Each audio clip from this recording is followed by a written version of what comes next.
गर्गाचार्य जी महाराज बोले आज को दिन ही अच्छो है। यशोदा मैया बोली मेरे मन के कछु संशय पहले उनको दूर करो। बोले कहा?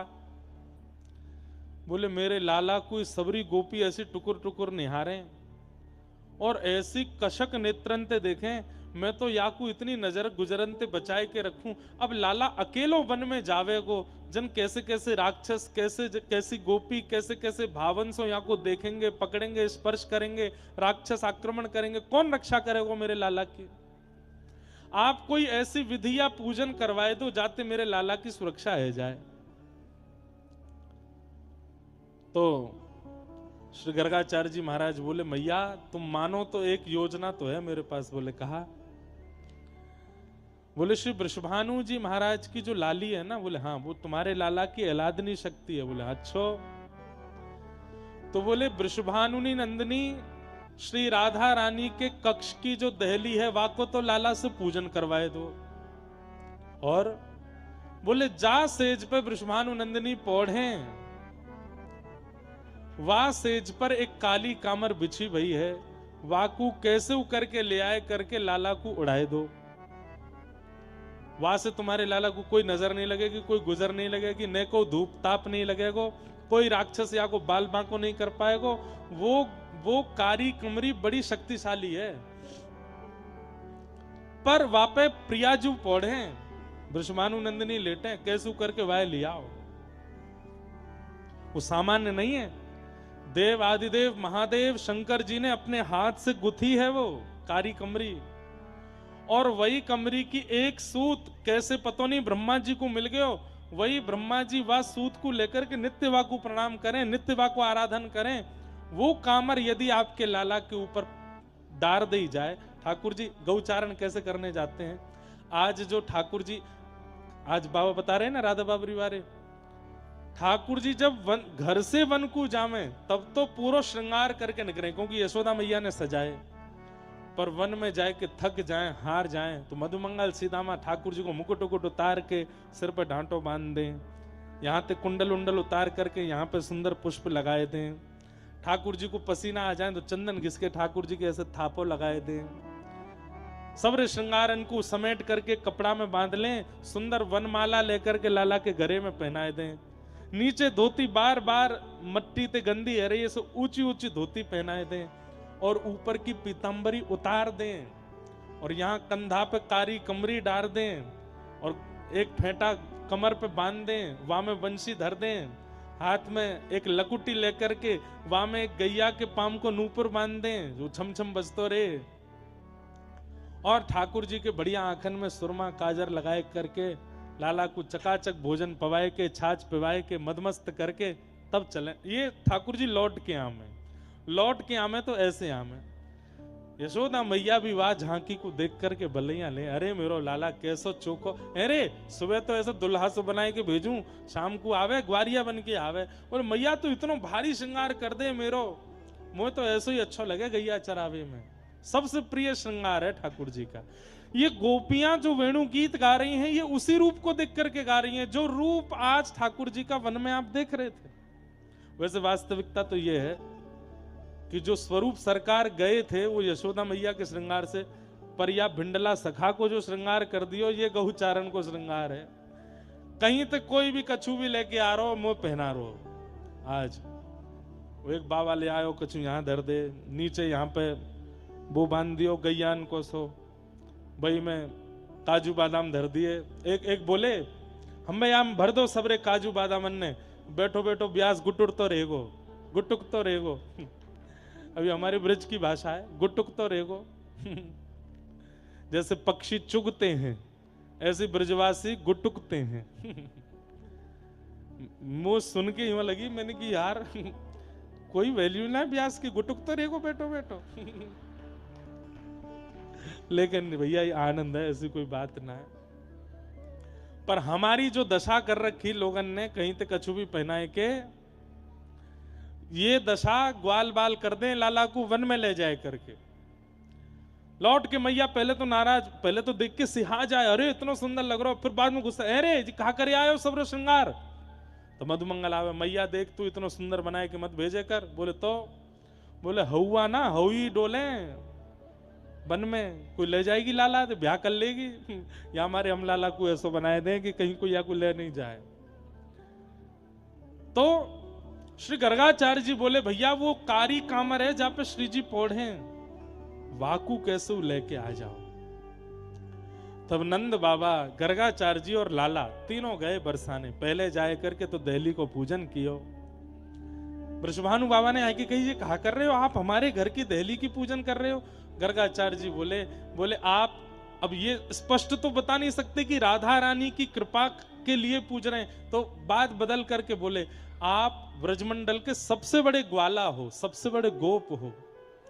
अब कोई नयो ग्वारिया पहली बार गैया चरावे जावेगो तो बड़े ग्वाला को प्रणाम करवे आवेगो ना, या हमारे आपकी दहली को प्रणाम करवे लाला आयो है और ये प्रणाम करेगो। आप या को ऐसो आशीर्वाद दो, खूब चकाचक गौवंश बढ़े, खूब लाला के घर में दूध घी दही बढ़े, आप बड़े गोप हैं।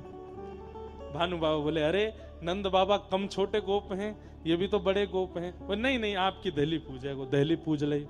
अब गर्गाचार्य जी नंद बाबा कह रहे हैं, बोले वाह कैसे लेके आ मैं, वो जो सेज पे सोई हैं।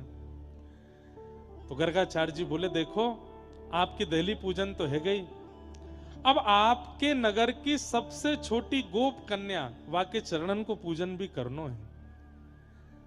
भानु बाबा बोले भैया हमने गैया चराई पर हमने तो ये सब कियो नहीं। बोले आप तो बड़े शुद्ध समय में भय, आजकल राक्षस बहुत बढ़ गए हैं, या हमारे लाला की नजर गुजर बची रहे, या हमारी ये सब जरूरी है। अच्छा राधा तो अभी सोई है, वही की करवाए दो पूजा। बोले कोई ना हम सोती वही की कर लेंगे। भीतर गए, ठाकुर जी ने जाके चरण वंदन कियो, सोती भाई किशोरी जी की आरती करी, बलैया लई। अब भैया बड़े गोप को लाला हमारी दहली प्रणाम करवे आयो, तो भानु बाबा कीर्ति मैया खूब सारी सामग्री लेके आई। एक छड़ी लाई करके दई, पामन के नूपुर कड़ूला दिए लाला को, लाला गैया चरावे को, और भी सामान दिए। बड़े संकोच में नंद बाबा बोले अरे आप ये सब मत दो, हमारो एक चीज एक वस्तु पर मन आ गया वो दे दो। बोले कहा, बोले आपकी लाडली जी जहाँ पे सोई हैं पौड़ी हैं, वहां के नीचे कारी कामर बहुत सुंदर लग रही है, वो दे दो। अरे या को कहा करोगे, ये तो पुरानी है और ये तो प्रयोग में लाई जा चुकी है, कोरी दे दूंगा मैं। बोले कोरी ना चाहिए, यही चाहिए। बोले कैसे दूं, लाडली तो सो रही है अभी। ठाकुर जी ने किशोरी जी को, वो तो सोवे को नाटक कर रही है सब पता। इतने में ऐसे करवट लई किशोरी जी ने, वो कामर रिक्त है गई, मतलब वाजे पल्लम को चली गई। ठाकुर जी देखो देखो देखो आपकी लाली ने करवट ले ली, अब कामर उठाए लो यहाँ थे। बोले हाँ लाला उठाए लो। तुरंत ठाकुर जी ने कामर लेकर के अपने कंधा पे डारी और बन गए गोपाल। और नंद बाबा बड़े प्रसन्न है गए, गर्गाचार्य जी प्रसन्न है गए। बोले लाला अब तो कोई अला बलाए नहीं लगेगी, बस या कामर को संग ही रखी हो अपने, जे कभी ना खोनी चाहिए, ये सदा तेरे कंधा पे रहनी चाहिए। या हमारे श्री ठाकुर जी काली कामर डार करके फिर गैया चराए हुए जामे। काली कामर के भाव सो श्री जी ठाकुर जी के संग उच्चारण में जामे। बोलो वृषभानुनंदिनी श्री राधा रानी की। ऐसे ठाकुर जी गैया चरावे के। एक बार महाराज जी ठाकुर जी की कामर खो गई। सूरदास जी वर्णन कर रहे हैं वह भाव को। ठाकुर जी आए, बात ऐसी भई, नेक्स्ट सुनो ध्यान से सुनियो। अभी हमको ये कथा सुनानी, फिर भागवत पूरी भागवत और पूरी करनी। बैठे रही हूं, आज 12 बजाऊंगा रात के। हम कल ते तो कथा है ना, है आज ही करके जानो। अरे ना बजाऊंगा 12, उठियो मत बैठ जाओ, अब ही कर रहा हूं पूरी। 2-4 मैया बोले ये तो कर देगो काम, या कौन सा दूध निकारनो। आहा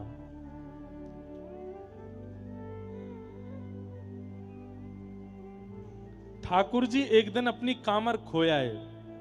अब बाद में बताऊं कि पहले बताता हूं, खो के ना आए, जल्दीबाजी में लेके ही ना गए। लेकिन इतने भोरे हैं कि गैया चराई के लौट के आए। मैया ने पूछी लाला कामर कहाँ है, तो ठाकुर जी सच में बोले मैं खोया आयो दिखूं। इतने भोरे हैं, इतने सीधे हैं, भूल गए कि मैं लेके ही ना गए हो। और श्री सूरदास जी महाराज इस छवि का वर्णन कर रहे हैं। कामर कौन लई हूं सुलाला तेरी, कामर कौन गई कामर कौन लई हूँ सुलाला तोरी, कामर कौन लई हूँ सुलाला तोरी। लाला तेरी कामर कहां चली गई? सो ठाकुर जी सोच रहे हैं, बोलो मैया बहुत मारेगी, बड़ी मुश्किल अंते मिन्नत करके तो किशोरी जी के नीचे तो उठा के लाए याकू, वो मैंने खोदा ही। सो ठाकुर जी कह रहे हैं मैया तो को मैं सांची बता रहा हूं। बोले हाँ बता। बोले मुझको मधुमंगल ने बताई मेरी कामर कहां है। बोले कहां है? बोले एक कहो तेरी कारी कामर, एक कहो तेरी कारी कामर, यमुना बहाल गई हूँ सुलाला मेरे, यमुना बहाल। मैया मैं तो कदम वृक्ष के नीचे पौधो भयो और वह कामर पे मन आएगो या यमुना को। सो मैया वो यमुना आई और आए करके उतार के बाहर ले गई है। मैया मुकु मधुमंगल ने बताई ये बात। मैया ने तुरंत मधुमंगल यहाँ पे आ। मधुमंगल हाँ मैया बताओ कहा बात। बोले अरे लाला की कामर जमुना ले गई। जे कब भयो मैया? और मैया जा जमुना के हाथ पांव कब ते निकल आए? जे तो भय मैया, ये कहां ते आ जाएगी, कैसे ले जाएगी? ठाकुर जी सारो करे है बोल दे। बोले मैं क्या बोलता हूँ, वाके पाम है ही ना, वो चले ही ना सके, वो कैसे लेके जाएगी? मैया झूठ बोल लो तेरो लाला, जे कहीं खोया आयो है और बिल्कुल लापरवाह है, वहां जाके बिल्कुल ध्यान ना रखे अपनो। अरे नाना मैया मधुमंगल ने नहीं कही, मुकु तन सुखा ने बताई। बोले कहा बताई? एक कहो तेरी कामर कारी कामर, एक कहो तेरी कारी बचिया खाए गई हूँ सुलाला मेरे, बचिया खाए। महाराज जी रात में मां कुटिया पे गए और गंधमादन पर्वत के रात में 12 साढ़े 12 बजे वहां पे हमारी मैया और हम दोनों बैठ के यही पद गा रहे आगे वहां एकांत। आज जहाँ ठाकुर जी को लेके गए तो मैया बोली कल सुनाइयो। मैंने कहा कल गौचारण है, कल सुनाऊंगा।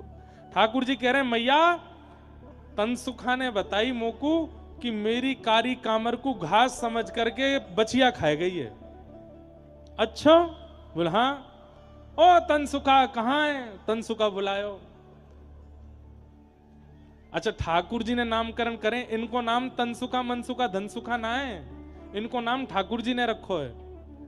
वास्तव में तनसुखा मतलब जो तन से सुखी है ना, जो तन ते सुख हो है बिल्कुल पत्रो दुबरो सीख सो, वा को नाम धरो तन सुखा। एक है वो 24 घंटा रोतो ही रहे। ठाकुर जी बोले अरे तू रो काई को रो? तो बोले लाला रो ना रो, मेरो मोही ऐसो है। ठाकुर जी ने वा को नाम रख दिया, तेरा नाम है मन सुखा, मन ते सुखी है।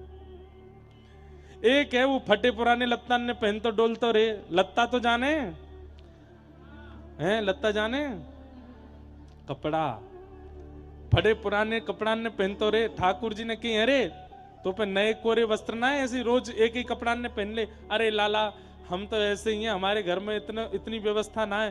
ठाकुर जी ने वहां को नाम धर दियो धन सुखा। धन सुखा, तन सुखा, मन सुखा, ये सब ठाकुर जी ने नाम धरे हैं। और जाके जैसे गोपीन के यहाँ चोरी करवे जामे तो जहां पहले पाम मधुमंगल के पड़ जाएं, ठाकुर जी ने एनालाइज कियो कि जहां पे पहले मधुमंगल पहुंच जाए जा घर में, वहां घर में पिटाई जरूर होवे। तो जाके पाम पड़ते ही सब अमंगल ही अमंगल होवे, वहां को नाम धरो मधुमंगल।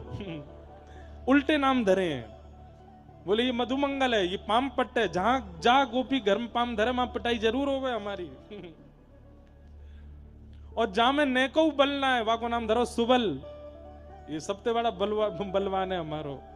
उल्टे नाम है, मतलब ये गुण है नहीं उनके, वो जबरदस्ती टोंट में नाम धरो है। जैसे कोई बहुत ही कारो है, कोई बहुत ही कुरूप है महाराज, अब कोई की निंदा नहीं है, पर वा को नाम धर दियो श्याम सुंदर।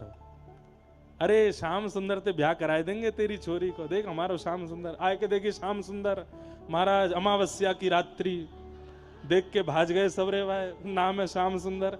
तो विपरीत नाम, ये ठाकुर जी को स्वभाव है। जो गुण नहीं है वह गुण को नाम धरें। हाँ हाँ तो मैया ने तनसुका को बुलाया, कौन सी बछिया या की कामर खाई गई? अरे मैया जी बछिया बछड़ा तो केवल दूध पी में, घास भी ना खा में, कामर कहां से खाए लेंगे? ठाकुर जी बोले ये तो मैंने सोची ना, ये तो खामे ही ना है। अरे मैया मेरी बात सुन, तो को मैं एक बात बताऊं? बोले हाँ बता।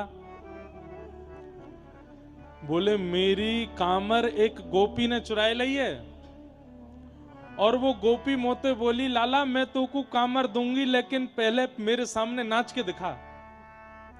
मैया वो गोपी मोको अपने कमरा में ले गई, घर में ले गई, और मोते जाके बोली एक कहो नाच मेरे आगे, एक कहो नाच मेरे आगे, कामर दे दूं नहीं हो सुलाला मेरे कामर। एक गोपी मुंह को पकड़ के ले गई और बोली लाला तू नाच के दिखाएगा तो मैं तेरी कामर दे दूंगी। मैया मैंने खूब नाचो, इतनो नाचो वाके आगे, इतनो नाचो, ठुमक ठुमक करके, घूम घूम करके, उछल उछल के खूब नृत्य कियो मैया मैंने। फिर कावे और कामर दई कि नहीं दी? अरे मैया कहा बताऊं, सींग दिखाए गई हूं सो मैया मेरी सींग। वो तो सींग दिखाए के भाग गई माते, ना देके गई। और ठाकुर जी ने 3 उदाहरण पहले जो दिए वहां तो पकड़े गए, लेकिन या वाले उदाहरण पे यशोदा मैया बोले अरे मेरे लाला ते इतनो नृत्य कराए लियो फिर वो कामर नहीं दई। तो ठाकुर जी को ने एक भाव आए गयो और जोर जोर से रोन लगे, अरे मैया मेरे संग बड़ो अत्याचार भयो, तू को कहा बताऊं, पूरे दिन गैया चराए के पसीना पसीना है गयो, थक गयो, हार गयो। वाक्य बाद में वह गोपी ने इतनो नृत्य करायो।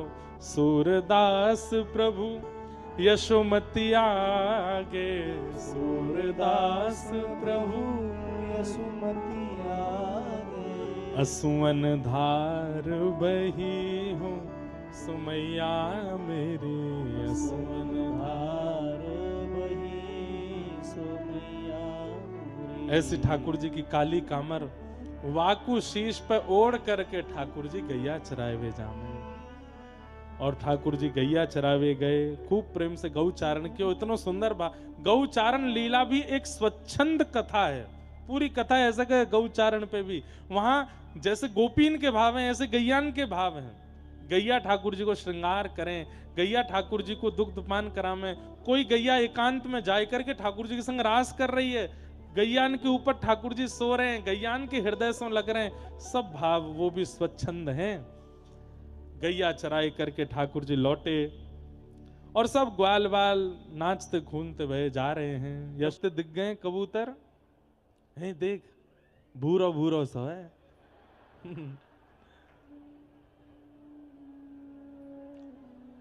देखो चर्चा का विषय बन गया। अब ठीक है मैया सुनन दो, खुद सुन, देखो सीखो कबूतर कैसे एक बिल्कुल शांत बैठ के कथा सुनना है, आप भी ऐसे ही सुनो। तो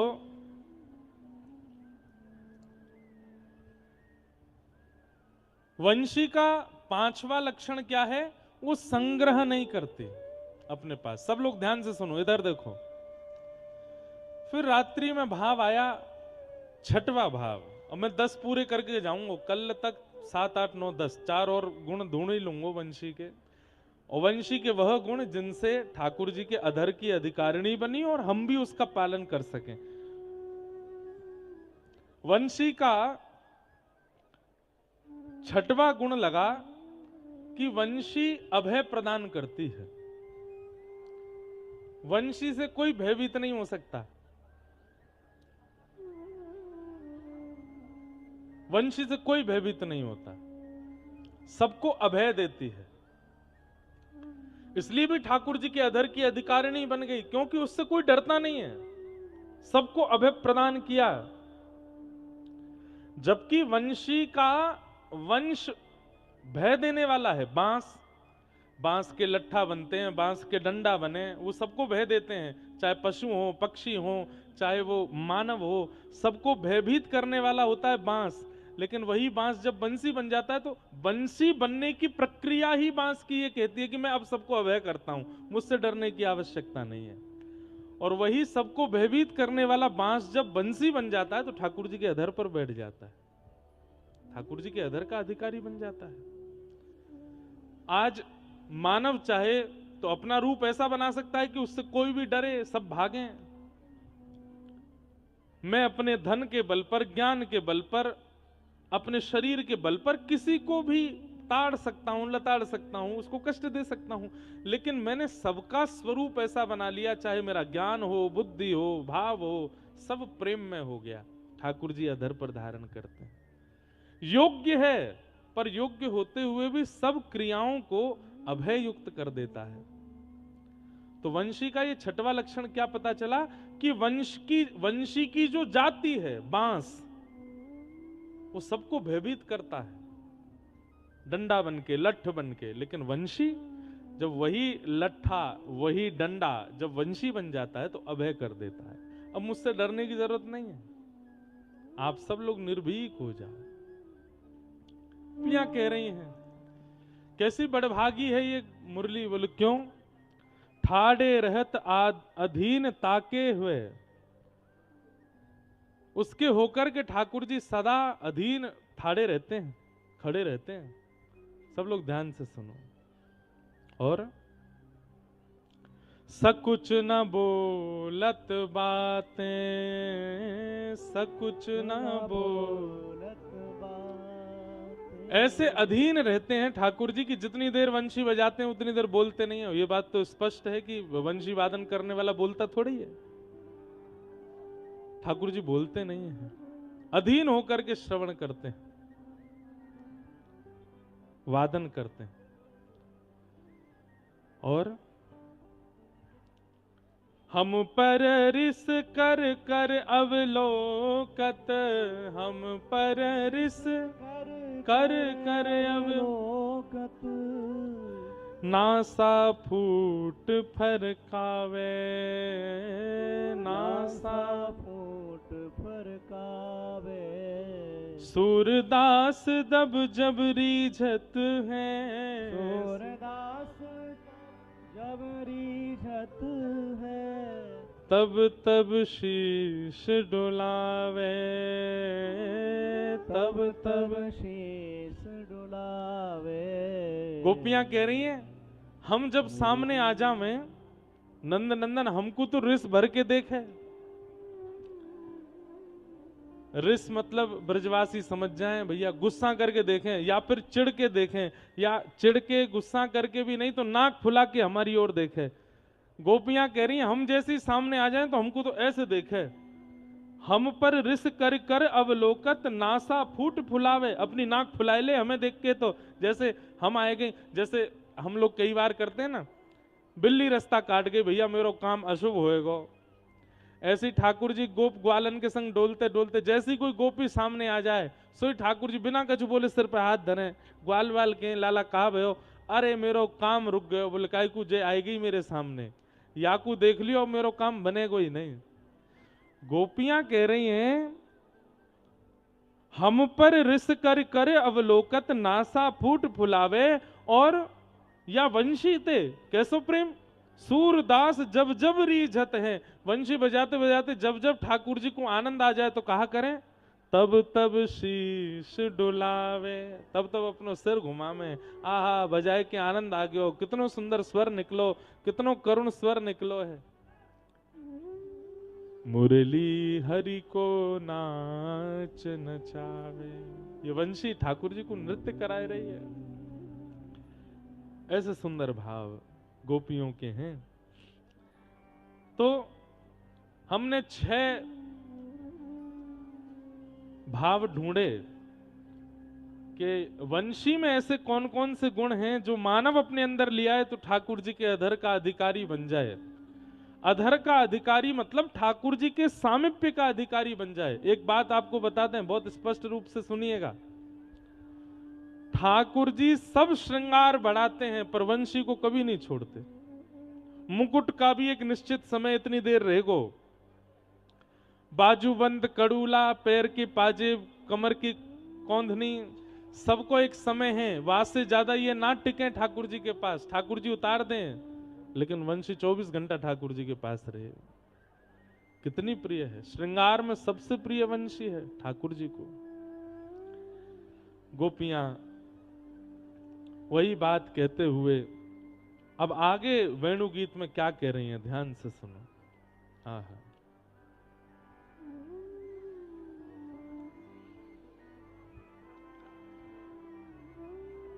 कि गोप्यः किमाचरदयं कुशलस्म वेणु दामोदराधर सुधामपि गोपिकानां भुङ्क्ते स्वयं यद विशिष्ट रसं हृदिन्यो यस्यत्युचोक्षुमुमुचुस्तरवो यथार्याः कि वृंदावनम सखि भुवो वितनोति कीर्ति यद देवकी सुत पदाम्बुजलब्ध लक्ष्मी कि गोविंद वेणुमनुमत मयूर नृत्यम प्रेक्षादृशान वपरतान्य समस्त सत्वम।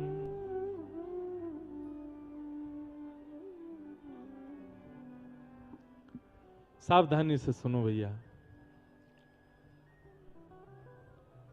गोपियां कह रही हैं, अरे देखो तो वन में गए हुए श्याम सुंदर के वेणु रव को सुनकर के वृक्षों से पानी निकल रहा है, वृक्ष जल का संचय कर रहे हैं। शीतकाल में जब कोहरा पड़ता है तो वृक्ष के पत्तों पर पानी जम जाता है, ओस जम जाती है सुबह सुबह, और सुबह सुबह कोई जाकर के वृक्ष को नहीं खिलाए दे तो ऊपर से पानी गिरते हैं। शीतकाल में हम सबको समझ आता है कि भाई ओस के कारण, कोहरा के कारण ये पानी जमा भयो है। लेकिन सामान्य ग्रीष्म ऋतु में भी वही पेड़ वैसे ही पानी छोड़ने लगते हैं, वैसे जल का संचार उनके पत्रों से प्रकट होने लगता है। कब? जब ठाकुर जी वंशी का नाद करते हैं। गोपियां आपस में चर्चा कर रही हैं, बहुत अंतरंग वार्ता है ना, ध्यान से सुनो। गोपियां आपस में चर्चा कर रही हैं, अरे भैया ये वृक्षन से जल प्रवाह क्यों हैरो है। और ये याद रखिएगा, ठाकुर जी किलोमीटरों दूर वन में हैं, ये गोपियां घर में बैठ के वंशी रव सुनकर के अपने मन की स्थिति से ये चर्चा कर रही हैं। वेणु गीत में ठाकुर जी की वेणु की ध्वनि आ रही है और उन गोपियों के मन से भाव प्रकट करा रही है। एक गोपी बोली, मोए तो ऐसा लगे ये वृक्षों के हर्षाश्रु हैं। हर्षाश्रु कौन से हैं? बोले हर्ष में आने वाले अश्रु।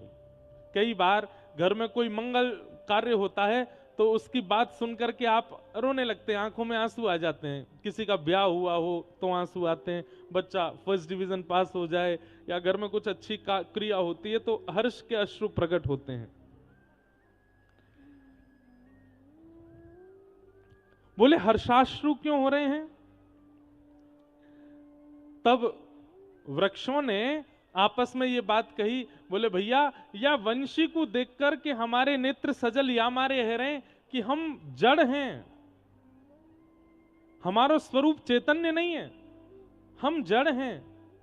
परंतु भैया हमारे कुल खानदान से प्रगटी ये वंशी कितनी सौभाग्यशाली है, जड़ होते हुए भी ठाकुर जी के अधर से लग करके कितने चैतन्यों का कल्याण कर रही है। इसलिए पेड़ों के भाव से अश्रु प्रकट हो रहे हैं, हर्षाश्रु प्रकट हो रहे हैं, हर्षाश्रु प्रकट हो रहे हैं।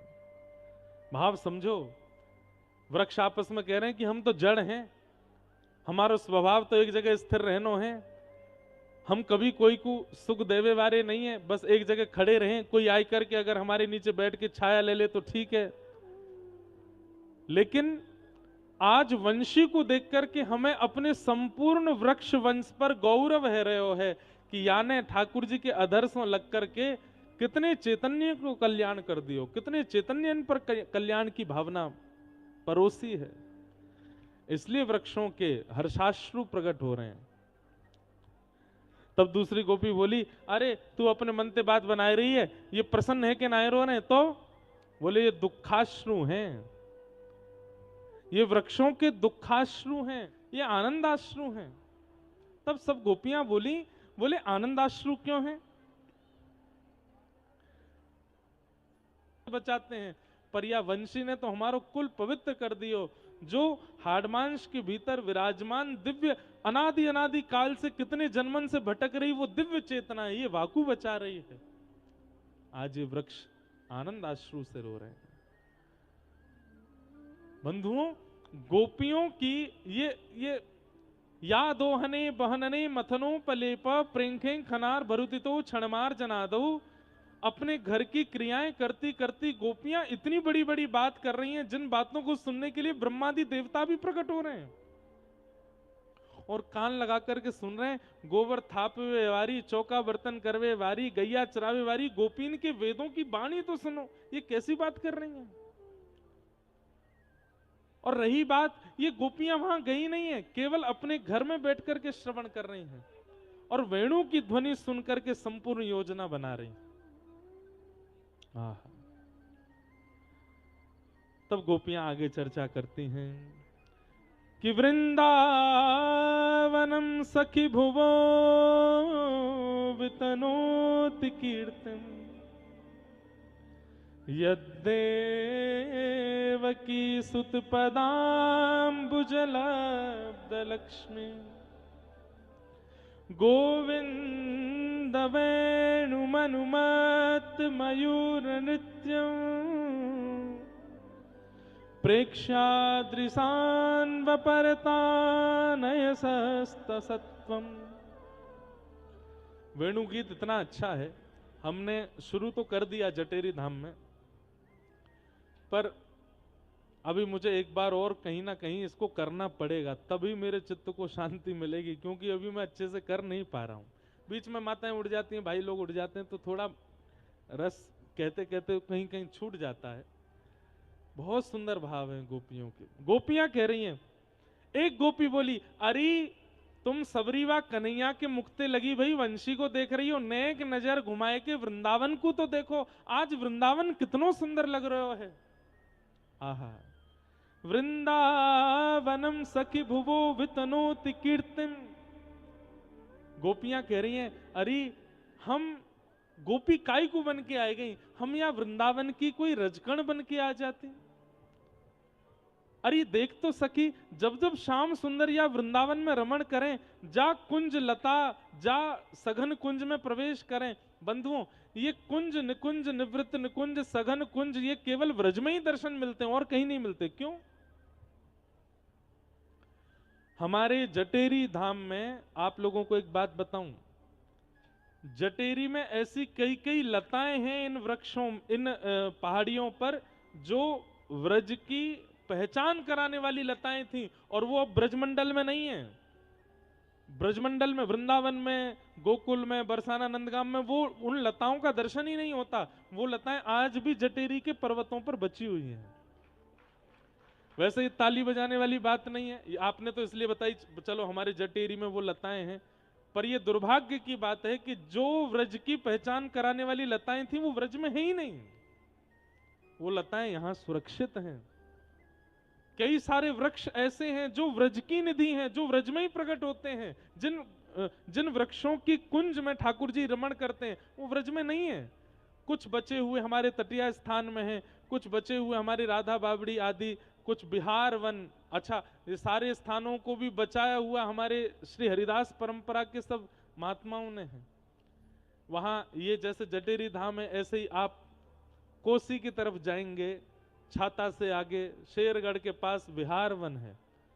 कोई को अवसर मिले तो काउदना ऑटो रिक्शा टैक्सी करके बिहार वन और जाना, और वहां बिहार वन में जाके दर्शन करके आई हूं। कई लताएं ऐसी हैं जो केवल वहां हैं, वो भी वृंदावन में अब दिखती नहीं है। जिन लताओं के नीचे श्री जी को बैठना प्रिय लगता है, ठाकुर जी को विराजना प्रिय लगता है, साहित्यों में जिनका वर्णन दिया गया, वो बचे ही नहीं वृंदावन में, वो यहाँ जटेरी में हैं। उससे ये बात प्रमाणित कर सकते हैं कि यहाँ ठाकुर जी आते होंगे। मैं तो चाहूं कि अभी भीड़ भाड़ खूब है गई, 2 दिना को और मेला है, सब चले जाएंगे, ऐसो ही रहे ये स्थान, यहाँ ज्यादा भीड़ भाड़ हो ही नहीं, यहाँ ठाकुर जी को रमण चले। वही पहुंचे जो रसिक हैं, वही पहुंचे जिनका चित्त पूर्ण रूपेण ठाकुर जी के भाव में डूबा है। नहीं तो यहां की लताएं भी चली जाएंगी। ये लताएं बच्चे। एक गोपी कह रही है, अरे कृष्ण के व्रजरज में प्रवेश करने से और कोई बात आ गया भैया, लाओ।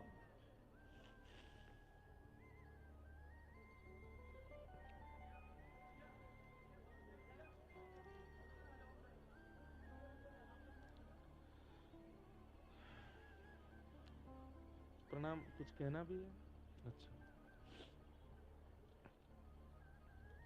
जय राधे राधे राधे गोविंद राधे, जय राधे राधे राधे गोविंद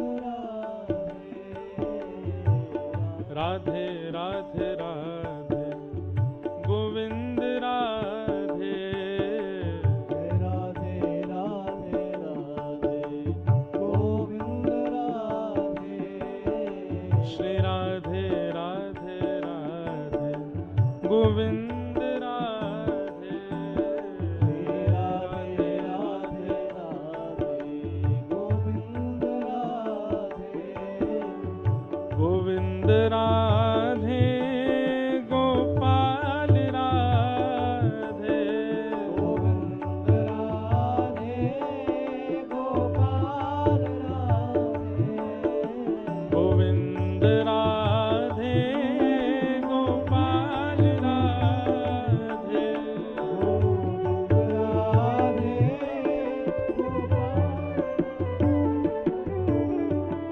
वृंदावनम सखि भुवो वितनोति कीर्तिम, यद्देवकी सुध पदाम्बुज लब्ध लक्ष्मी।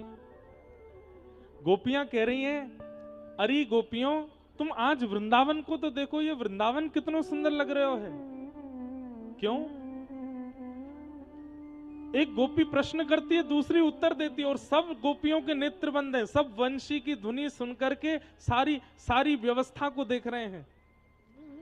एक गोपी बोली, ये वृंदावन इतना सुंदर क्यों लग रहा है? ये वृंदावन पहले इतना सुंदर तो ना लगता, आजकल इतना सुंदर क्यों लग रहा है? तब एक गोपी बोली, बोले जिस प्रकार व्यक्ति सामान्य सुंदर होता है, लेकिन विशेष आभूषण धारण करते ही उसकी सुंदरता में शोभा बढ़ जाती है, ठीक वैसे ही ये वृंदावन सखी है हमारी, और या वृंदावन सखी को जब से नीलमणि कृष्ण धारण करके बैठे हैं, तब से या वृंदावन सखी की शोभा बढ़ गई है। अरे